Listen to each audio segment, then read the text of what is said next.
لیکن پھر میں نے اپنی تعداد کو مکمل کرنے کے بعد پھر میں اسی وقت پاپا کے پاس گیا. پھر میں نے ان کو اپنی کیفیت بتائی کہ ہاں ٹھیک ہے وہ کام ہو گیا تمہارا.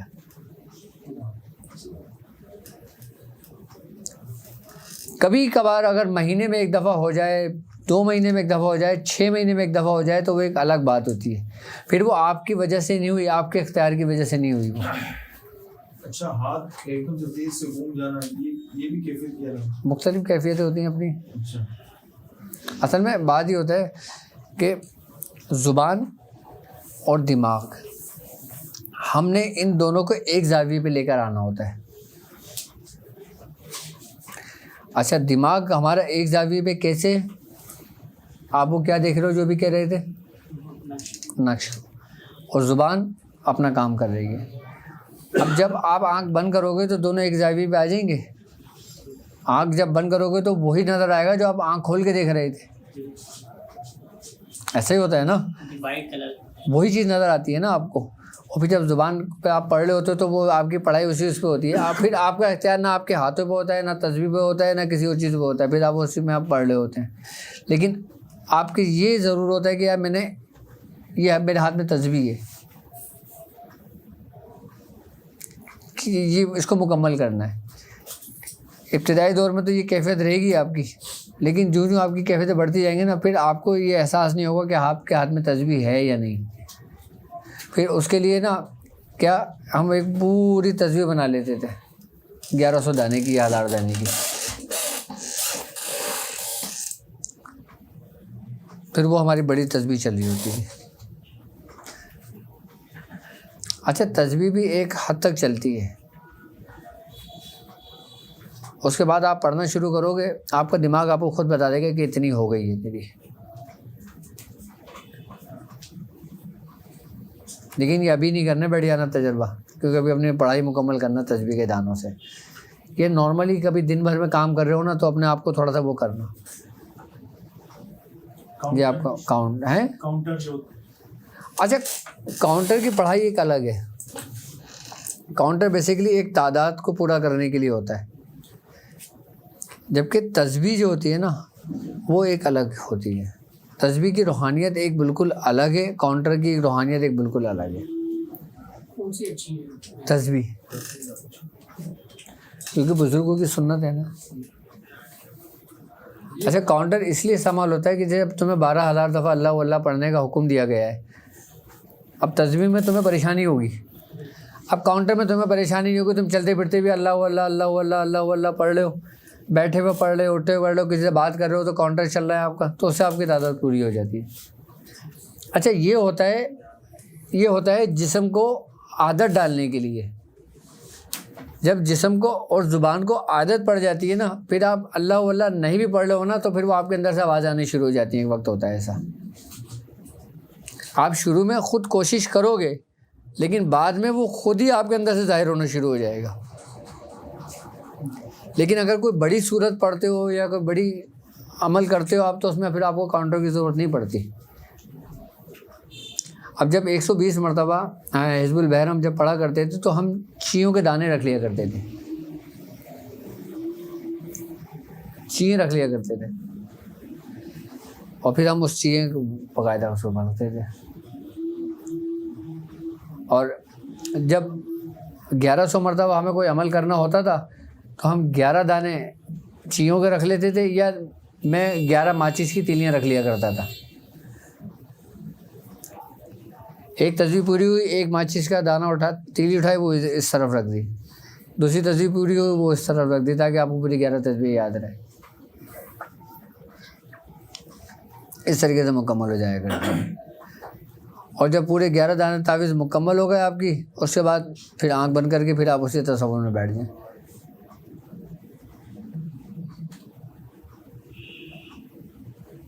تو یہ بات ہے. کون سی؟ ہاں, مگرمچھ والی بات. تو ہمارے بزرگ فرماتے ہیں کہ پیر جو ہوتا ہے نا وہ 3 قسم کے ہوتے ہیں. ایک کوا پیر, ایک کبوتر پیر, اور ایک مگرمچھ پیر. اچھا, کوا انڈے دیتا ہے لیکن وہ خود نہیں سیکتا, وہ اپنے انڈے دوسرے گھونسلے میں رکھ دیتا ہے. ٹھیک ہے, یعنی کہ کچھ لوگ ایسے ہوتے ہیں جو مرید تو بناتے ہیں لیکن ان کی تربیت نہیں کرتے, ان کی تربیت پھر دوسرے لوگ کرتے ہیں. آئی بس یہی حساب اس کا ہے. اور مگرمچھ کا حساب کیا ہے؟ ہمارے بزرگ فرماتے ہیں کہ ہمارے جو پیران نظام تھے نا, ان کی حیثیت ایسی تھی جیسے مگرمچھ, کیونکہ مگرمچھ خود تو انڈے خشکی میں دیتا ہے لیکن خود تالاب میں جا کے اپنی آنکھوں کی توجہ سے, اس کی حدت سے اپنے انڈوں کو سینکتا ہے, اس سے بچے نکالتا ہے, اس کی حفاظت کرتا ہے, اور پھر اپنے آنکھوں کی کشش سے ان کو تالاب میں کھینچتا ہے. اور جب وہ تالاب میں کھینچ کے اس کے قریب آ جاتے ہیں تو وہ کامیاب ہو جاتے ہیں. ہوا یہ تھا کہ ہمارے میاں حضور فرماتے کہ جب ہمارے دادا میاں کا وصال ہوا حضرت خواجہ منظور حسین شاہ صاحب کا, تو آپ کی سجادگی کا اعلان نہیں, یہ ہوا تھا خواجہ مظفر حسین شاہ صاحب کا واقعہ. جب خواجہ مظفر حسین شاہ صاحب کا واقعہ ہوا تھا تو آپ نے سجادگی کا اعلان نہیں کیا تھا, آپ کا وصال ہو گیا تھا. اچھا, خواجہ منظور حسین شاہ صاحب تھے نا, وہ انہی کے خلیفہ تھے. اچھا, میاں حضور فرماتے ہیں کہ اس وقت جو خواجہ مظفر حسین شاہ صاحب تھے نا, ان کے تقریباً 10 سے 15 خلیفہ ایسے تھے کہ جن کی 70 سال 90 سال کی ریاضتیں تھیں, اور سب کی ریاضت ایک سے بڑھ کر ایک تھی.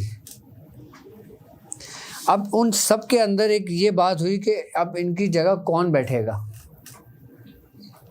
اب وہاں یہ نہیں تھا کہ یار یہ سینئر ہے تو یہ بیٹھے گا, یہ ہم سے عمر میں بڑا ہے تو یہ بیٹھے گا. خواجہ منظور حسین شاہ صاحب عمر میں سب سے چھوٹے تھے, آپ جوان تھے. تو ہوا یہ کہ اب سارے اپنے اپنے کمال کو پہنچے ہوئے.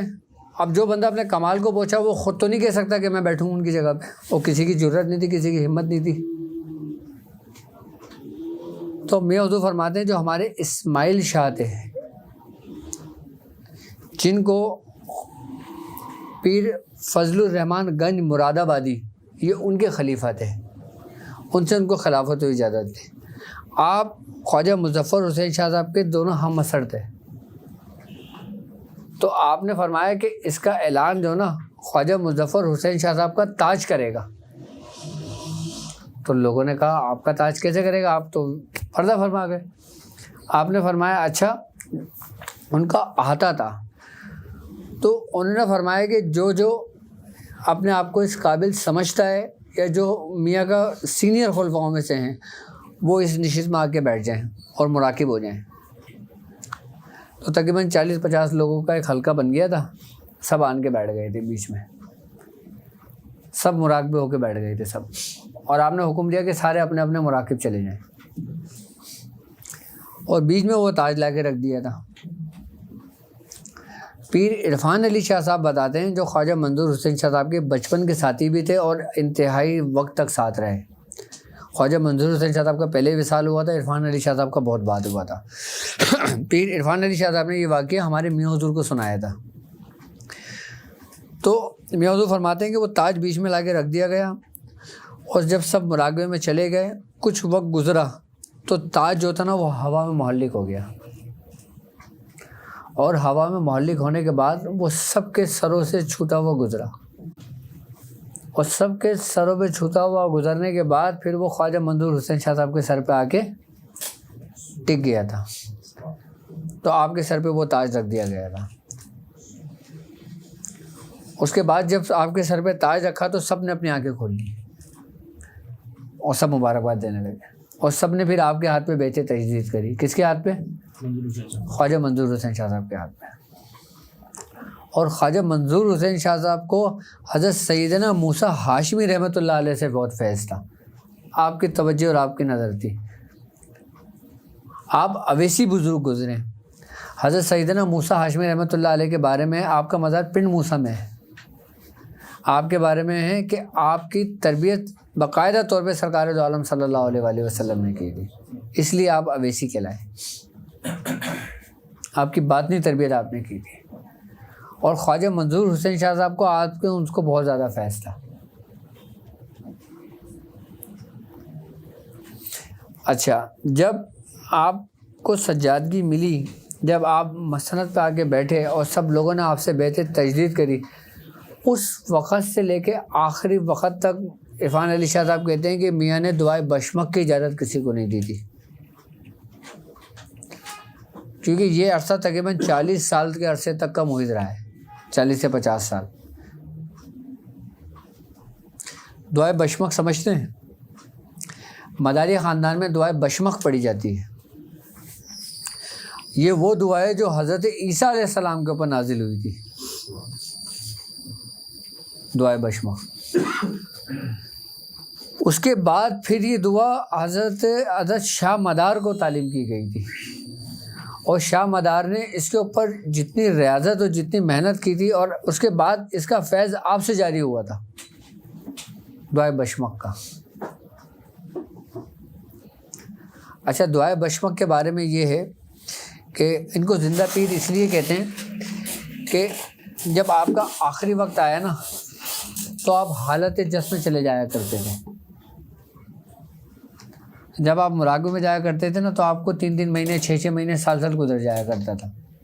ایک وقت ایسا ہوا ہے کہ معمول سے زیادہ ہی وقت گزر گیا تھا.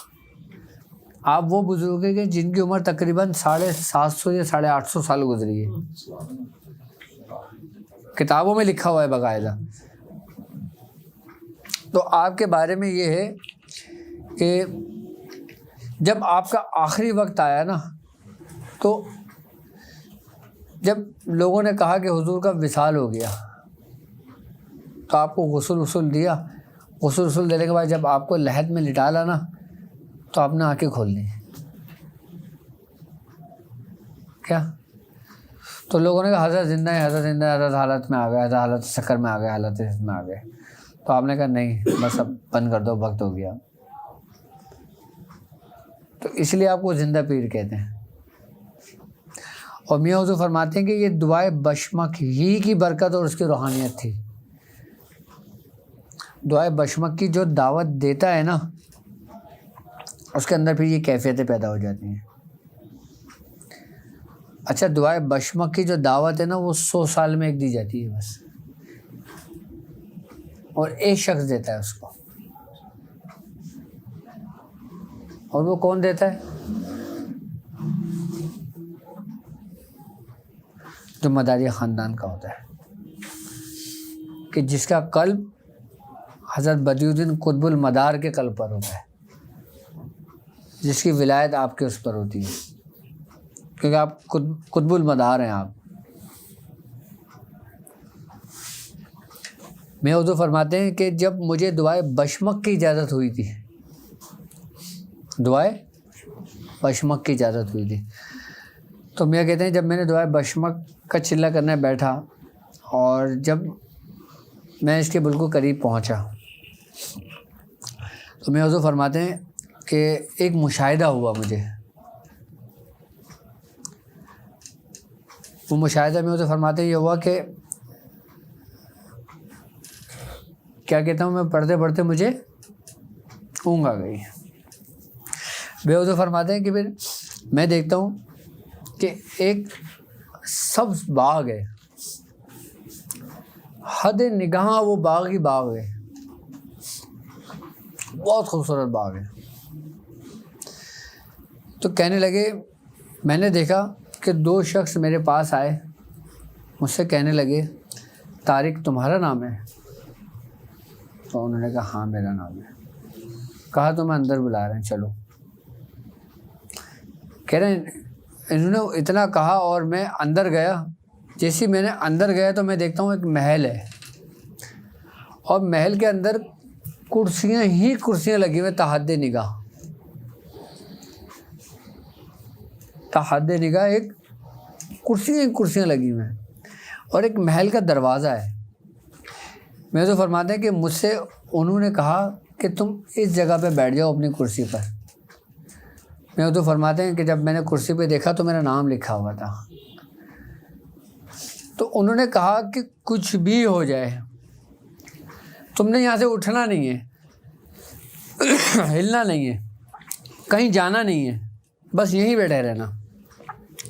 میں حضور فرماتے ہیں وہ مجھ سے بول کے گئے. اس کے بعد میں نے دیکھا کہ اس کے اندر جو نا لوگ آنے شروع ہو گئے, کہ جیسے کمرہ ہے نا آنے شروع ہو گئے, لیکن وہ تحد نگاہ ہی آگے تک جا رہا ہے. کہہ رہے لوگ آنے شروع ہو گئے, لوگ کرسیوں پہ بیٹھنا شروع ہو گئے, کرسیاں بھرنے شروع ہو گئی. میں حضور فرماتے ہیں پھر ایک شور مچا, اور ایسا شور مچا کہ جیسے کوئی طوفان کی آوازیں ہوتی ہیں نا, ایسا شور مچا. میں حضور فرماتے ہیں پھر کچھ وقت گزرا کہ میں نے دیکھا ایک تخت اور اس کے کئی ستون تھے, کئی اس کے پائے تھے, اور کچھ لوگ تھے جو تخت کو نا اپنے کندھوں پہ لیے ہوئے تھے. دکھنے میں تو وہ انسان لگ رہے تھے لیکن وہ انسان نہیں تھے. اور تخت بھی ایک وسیع تھا.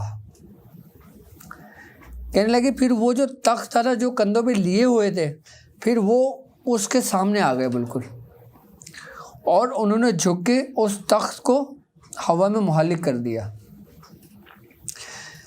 پھر میاں فرماتے ہیں کہ اس تخت کے اوپر میں نے دیکھا کہ 4 کرسیاں لگی ہوئی تھی اور ایک بڑی کرسی تھی.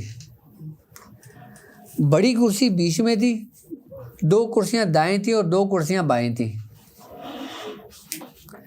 اچھا, میاں فرماتے ہیں کہ میں سب کچھ اپنی آنکھوں سے دیکھ رہا ہوں یہ. اس کے بعد میاں فرماتے ہیں کہ ایک روشنی سی آئی, اور پھر میں نے دیکھا کہ ان کرسیوں پہ جو نا کچھ بزرگ بیٹھے, اور ایک شخص ایک رجسٹر لیا ہوا بڑا, وہ کھڑا ہوتا ہے آ کے ان بزرگ کے سامنے, اور وہ ان بزرگ ایسے بیٹھے ہوتے ہیں کہ میاں فرماتے ہیں کہ میں اس حالت میں بھی میں ان کو نہیں دیکھ پا رہا تھا کہ اتنی روشنی تھی. پھر وہ شخص جس کے ہاتھ میں رجسٹر تھا اس نے سب کے نام لینا شروع کر دیے, پکارنا شروع کر دیے. کہنے لگے جب اس نے میرا نام پکارا تو میرے دل میں یہ خیال آیا کہ یہ اتنے لوگ ہیں, پتہ نہیں کس تاریخ کو بولنا ہے. تو کہنے لگے جب میں نے اتنا کہا نا تو دادا میاں آئے, خواجہ منظور حسین شاہ صاحب کہنے کھڑے ہو تمہیں پکارا جا رہا ہے. تو میاں بتاتے ہیں میں فوراً کھڑا ہوا. تو کہنے لگے اسٹیج پر آؤ. تو وہ اسٹیج پر لے کر گئے. اسٹیج پر جو شخص نام پکار رہا تھا نا اس نے میاں حضور کی طرف دیکھا, اس نے کہا طارق نام تیرا ہے؟ اس نے کہا فیض احمد بیگ تیرے باپ کا نام ہے؟ اس نے کہا. اس نے کہا خواجہ کیا محمود الہاشمی کا ہے تو پاپا کہہ رہے محمود الہاشمی. پاپا کے دل میں یہ خیال آیا محمود الہاشمی کون ہے؟ تو انہوں نے کہا محمود الہاشمی کا کون؟ محمود ہاشمی کا بچہ ہے تو دادا میں نے کہا ہاں یہ محمود ہاشمی کا ہی ہے. تو اس کے بعد انہوں نے کہا تمہیں 25 تھانے دیے جاتے ہیں. تو اس کے بعد انہوں نے ایک کارڈ بنا کے پاپا کو دے دیا. پاپا کہہ رہے ہیں وہ میرے کارڈ میں کارڈ لیا, اور میرے دل میں یہ ہوا کہ جو یہ بزرگ بیٹھے ہوئے ہیں نا کہ میں ان کی 10 بوسی یا قدم بوسی کر لوں. تو جو لوگ نام پکار رہے ہیں نا وہ کہہ رہے ہیں کہ ان کے آس پاس تجلیاں ہوتی ہیں, تم جل جاؤ گے, تم نہیں جا سکتے ان کے آگے پیچھے. تو میاں حضور فرماتے ہیں کہ اسی خواب کی حالت میں میرا یہ گمان ہے کہ یہ ہو سکتا ہے کہ سرکار دو عالم صلی اللہ علیہ وآلہ وسلم اور چاروں خلفائے راشدین ہیں. کہہ رہے ہیں جب میرے دل میں یہ خیال آیا نا کہ یہ چاروں صحابہ ہیں اور سرکار دو عالم ہیں, تو جو لکھ رہے تھے نا انہوں نے پھر پاپا کی طرف منہ کر کے دیکھا اور کہا تمہیں پتہ ہے کون ہے یہ؟ انہوں نے کہا نہیں. تو آپ نے فرمایا کہ یہ بدیع الدین قطب المدار ہیں اس وقت, اور یہ جو 4 کرسیوں میں بیٹھے ہوئے نا یہ چاروں ان کی سلاسل ہیں. وہ 4 بزرگ تھے. وہ 4 بزرگ کون تھے؟ حضرت جمال الدین جان من جمن جنتی, حضرت سید محمود گرگ سوار, حضرت قاضی قلعہ شہر, اور چوتھے حضرت شیخ محمد ارغون.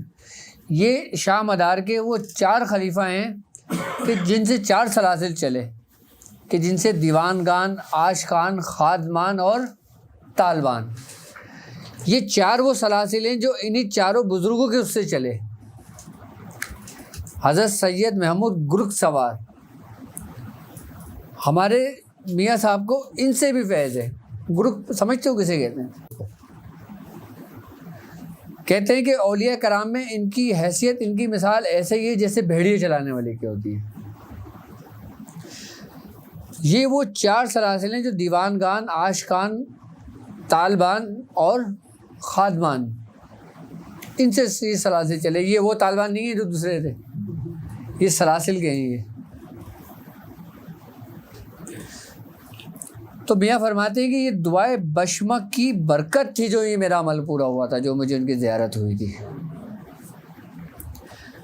اچھا، میاں حضور فرماتے ہیں کہ جب تک میں مداریہ خاندان کے سلاسل میں رہا، ان کی ذکر و اذکار کے طریقے میں، ان کے طریقے میں نے ریاضتیں کری، تو میں اتنا خستہ حال میں تھا کہ میرے ایک پیر میں ہرے رنگ کی چپل ہوتی تھی اور ایک میں پیلے رنگ کی چپل ہوتی تھی.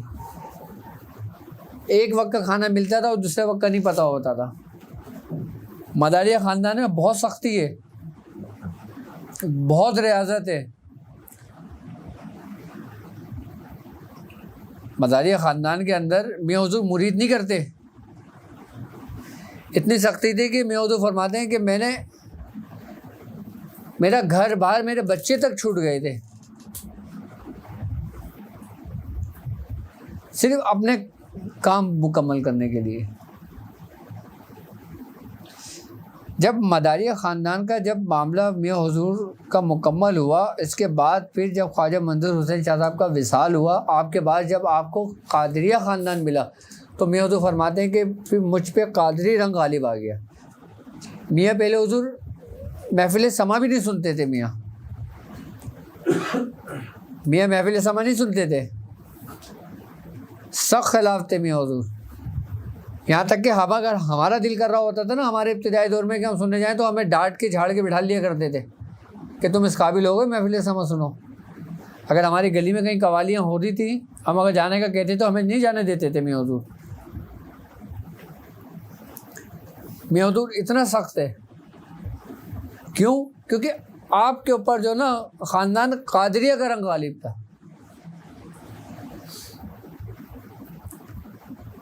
لیکن جب حضرت عثمان علی شاہ صاحب کا جب آپ کا وصال ہوا، آپ کے وصال ہونے کے بعد پھر جب آپ نے اپنی ذمہ داریاں، اپنے معاملات جب آپ کو منتقل کرے، تب میاں حضور فرماتے ہیں کہ پھر میں نے کہ اگر ریاضت کے درمیان جو آپ بتا رہے ہو نا کہ 1100 مرتبہ سورہ قریش پڑھنے کو دیے اور پڑھتے پڑھتے اونگ آ گئی، بس اگر اونگ آ گئی نا آپ گئے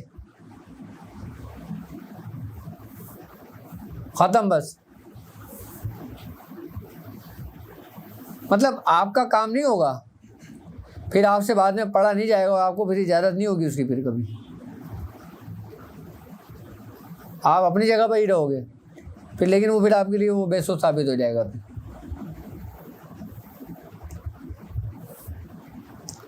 اگر ان سے ہٹ کے اگر آپ نے کوئی کام کر لیا نا، آپ ختم، بس آپ جاؤ. اب یہ نہیں کہ نہیں اب میں دوسرے پیر کے پاس جا کے اپنی تربیت پوری کر لوں گا، پھر زندگی میں کبھی بھی نہیں کر سکتے. پھر آپ خاندان مداریہ وہ خاندان ہے، اور خاندان مداریہ کے اندر تکبیر عاشقان پڑھی جاتی ہے، خطبہ آدم پڑھا جاتا ہے،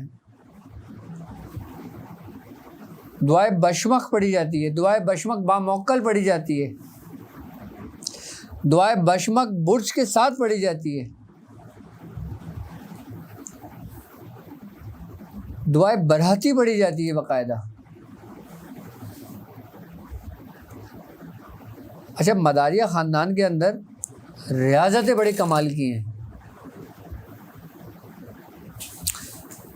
اس وقت روحانیت کی دنیا کے اندر جتنے بھی جگہیں پر ہے نا، اس میں سے تقریباً 65% مداری ہیں. اس دور حاضر کی بات کروں میں، اگر کتنے مداری ہیں مداریہ خاندان سے.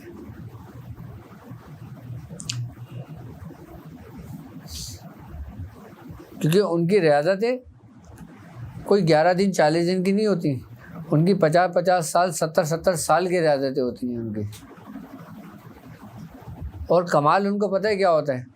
کمال ان کو یہ ہوتا ہے حضوری کہ ہمارے ایک چچا میاں کا ایک واقعہ ہے کہ بابا شاہ جلال کا بابا شاہ جلال کے بارے میں یہ کہ آپ اپنے وقت کے شیخ الحدیث تھے. میں حضور فرماتے ہیں کہ آپ کو تقریباً کم و بیش 2000 حدیث زبانی یاد تھیں عربی میں. 2000 عربی میں آپ کو احادیث یاد تھیں آپ کو. جب آپ نے حضرت خواجہ منظور حسین شاہ صاحب کی غلامی اختیار کری تھی تو آپ کے بارے میں یہ ہے کہ آپ نے جو نا ایک جھوپڑی کے اندر چلے گئے تھے, اپنے آپ کو بند کر دیا تھا کمرے کے اندر. میں حضور فرماتے ہیں کہ وہ جو تھے نا سورہ توبہ کی آخری جو 2 آیتیں تھیں انہوں نے مجھے آخری وقت میں اس کی اجازت دی تھی. اور فرماتے ہیں کہ میں نے اپنی ساری زندگی صرف یہی پڑھا ہے, سورہ توبہ کی لقد جاءکم رسول من انفسکم عزیز علیہ ما عنتم, یہ 2 آیتیں پڑھی ہیں. ان کا کمال کیا تھا کہ اس وقت کے علماء کرام احادیث کی تصدیق کرانے کے لیے آپ کے پاس آیا کرتے تھے کہ حضور یہ فرمائیں کہ یہ سرکار دو عالم صلی اللہ علیہ وسلم کی فرمان ہے یا نہیں. میں حضور فرماتے ہیں کہ ایک دفعہ ہوا یہ کہ کچھ علماء کرام آئے جو آپ پہ تنقید کیا کرتے تھے کیونکہ آپ کا ظاہری حلیہ ایسا تھا نا جو شرعن خلاف تھا. بابا شاہ جلال کا آپ کے گھر کے باہر تو کتا رہتا تھا ایک, شریعت میں تو ممنوع ہے, ممانعت ہے اس کی تو اس لیے علماء کرام ان پہ حجت رہتی تھی ان کے اوپر. علماء کرام اپنی جگہ حق پہ تھے اور وہ اپنی جگہ تھے. ایک دفعہ علماء کرام جو ان پہ بڑی شدید تنقید کا نشانہ بنایا کرتے تھے, حجت تھے, وہ ایک دفعہ آئے اور کہنے لگے کہ بابا صاحب یہ ذرا یہ فرمائیں کہ یہ سرکار دو عالم کا فرمان ہے یا نہیں. آپ نے دیکھا, آپ نے آپ کا ہاتھ پکڑا, آپ نے کہا یا رسول اللہ بتائیں ذرا یہ آپ نے فرمایا نہیں فرمایا. وہ جتنے بھی لوگ وہاں تھے سب کو زیارت ہوئی سرکار دو عالم, جتنے بھی وہاں پہ علماء کرام تھے نا ان سب کو سرکار دو عالم کی زیارت ہوئی. پھر عرفان علی شاہ صاحب نے یہ واقعہ بتایا تھا آپ کا, اور وہیں وہ علماء کرام ان کے ہاتھ پہ بیعت ہو گئے تھے. تو انہوں نے کہا حضور پھر یہ ظاہری معاملہ کیا ہے؟ تو کہا تم لوگوں سے بچنے کے لیے, ورنہ لوگ مجھے یہاں جینے نہ دیں. ہاں, اور پھر وہ علماء کرام بھی اپنے انتہا کو پہنچے. دیکھو ایک بات یاد رکھنا, جس کے پاس کچھ ہے نا وہ اتنی آسانی سے نہیں دے گا.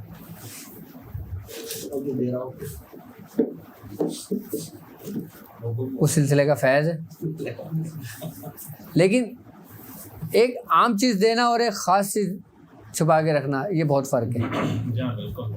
اہل نہ اہل کا بھی فرق ہے. اچھا بعض بھی ایسے بھی ہوتے ہیں کہ جو دیکھتے ہیں ان کا مرید کسی گمراہی کی طرف جا رہا ہے, کسی برائی کی طرف جا رہا ہے تو اسے مصیبت میں, پریشانی, بیماری میں مبتلا کر دیتے ہیں. ہاں بالکل بالکل ایسا ہوتا ہے, کیونکہ آپ کپڑے جتنے گندے کر کے لے کر آؤ گے اتنی مشکل سے دھلیں گے نا.